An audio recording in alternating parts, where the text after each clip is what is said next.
முந்தின நிலைமையை விட பிந்தின நிலைமைய ஆண்டவர் ரெட்டிப்பாய் ஆசீர்வதித்து உன்னை உயர்த்துகிற நேரம் வந்திருக்கிறதாக பரிசுத்த ஆவியானவர் சொல்லுகிறார்.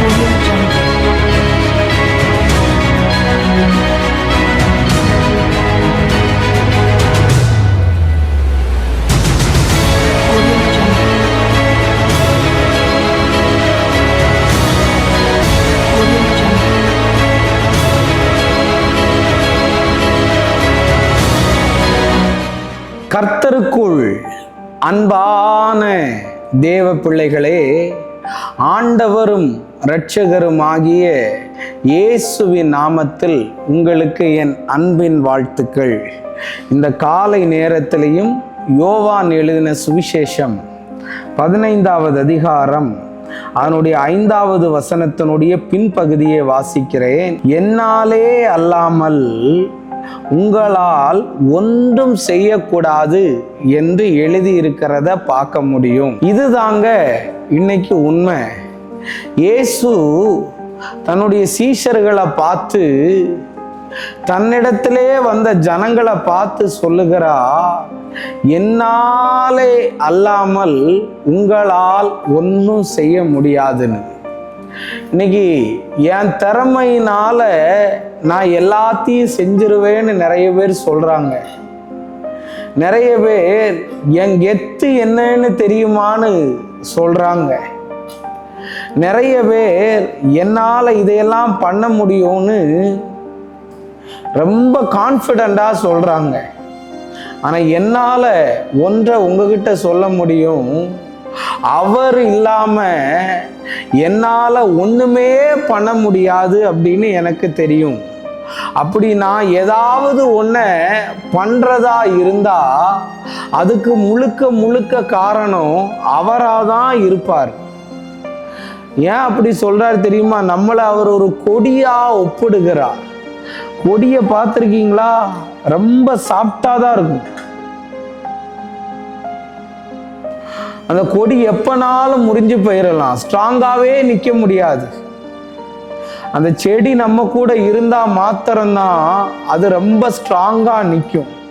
இன்னைக்கு என்னால் அதை பண்ண முடியும், என்னால் இதை பண்ண முடியும்னு சொல்றவங்களுக்கு சொல்றேன், அவர் இல்லைன்னா எதுவுமே எப்பொழுதுமே பண்ண முடியாது. அதனாலதான் இயேசு சொன்னார், என்னாலே அன்றி உங்களால் ஒன்றும் கூடாது. நிறைய பேர் என்கிட்ட சொல்லுவாங்க, பிரதர் உங்களுக்கு வரம் இருக்கனால பிசாசு ஓடுது. அவர் என் கூட இருக்கிறதுனாலதான் அது ஓடுது.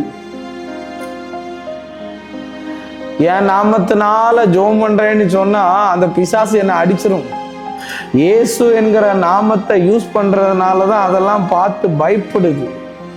அதனால சொல்ல வரேன், திறமையையோ படிப்பையோ அழகையோ பணத்தையோ சொத்தையோ நம்பி இதை செஞ்சிடலாம் அதை செஞ்சிடலான்னு நினைக்காதீங்க. எப்பனாலும் விழுந்து போக வாய்ப்பு உண்டு. ஆனா அவரை மாத்திரம் நம்பி இருந்து பாருங்களேன், உங்களால செய்ய முடியாதுன்னு சொல்ற காரியத்தை கூட அவர் உங்க கூட இருந்தாருன்னா கண்டிப்பா செய்வார். இன்னைக்கு பலன் இல்லாம ஞானம் இல்லாம ரொம்ப கஷ்டத்தோட ரொம்ப வேதனையோட இதை பார்த்துக்கிட்டு இருக்கிறையா, என்னால் இந்த வேலையை செய்ய முடியலையே, என்னால் இந்த படிப்பை படிக்க முடியலையே, எனக்கு இந்த இன்டர்வியூவில் செலக்ட் ஆக முடியலையே, எனக்கு எந்த ஒரு நல்லதும் நடக்கலையேன்னு அழுது கொண்டு இருக்கிறையா மகளே மகனே, இன்னைக்கு கர்த்தர் சொல்றாரு, அவர் உன் கூட இருக்கிறதுனால உன்னால முடியாத எல்லாத்தையும் அவர் முடிய பண்ணுவார். ஒன்னே ஒன்று புரிஞ்சுக்கோ, ஏதாவது ஒன்று நடந்துச்சுன்னா எல்லாத்துக்கும் கிரெடிட் அவரை கொடு. என்னைக்கு நான் நம்ம சொல்றத விடுறோமோ, என்னைக்கு அவருன்னு நம்ம சொல்றோமோ, அன்னைக்கு நம்மளை அவர் உயர்த்த போதுமான தேவனாய் இருக்கிறார். இன்னைக்கும் தாழ்மையாய் நின்று சொல்லுகிறேன், அவரே எல்லாத்தையும் செய்வார். அவருக்கு மாத்திரம்தான் அதிகாரம் இருக்கு. ஒரு துரும்பு கூட. அதனாலதான் தாவீது சொல்றாரு, ஒரு இஸ்ரவேலின் ராஜா ஒரு செத்த நாயா தேடி வந்தார்னு, ஒரு தெள்ளு பூச்சியா தேடி வந்தார்னு. ஆபிரகாம் சொல்றாரு, ஒரு தூளும் சாம்பலுமாய் நிற்கிற நான் அப்படின்னு சொல்றார். தேவ மனிதர்கள் எல்லாம் தேவனையே சார்ந்து கொண்டு இருக்கும்போது யாராலையும் செய்யக்கூடாததை எல்லாம் அவர்களால் தேவன் செய்ய வைக்கிறார். அதனால ஆஃபீஸில் ஒன்று அப்ரிஷியேட் பண்ணாங்கன்னா தலைக்கணை ஏறிடாம கொம்பு முளைச்சிடாம. அதனால இந்த வசனம் எப்பவும் இருதயத்தில் இருக்கட்டும். அவராலே அன்றி எதுவும் செய்யக்கூடாது. ஜோமனோமா.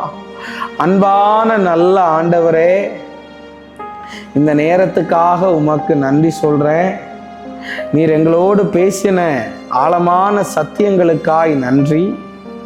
எல்லா தடைகளையும் மாற்றி உம்முடைய வல்ல நாமத்தை மகிமைப்படுத்தும். இயேசுவின் நாமத்தில் வேண்டுகிறேன் நல்ல பிதாவே. ஆமேன், ஆமேன், ஆமேன். God bless you. கர்த்தர் உங்களை ஆசீர்வதிப்பார்.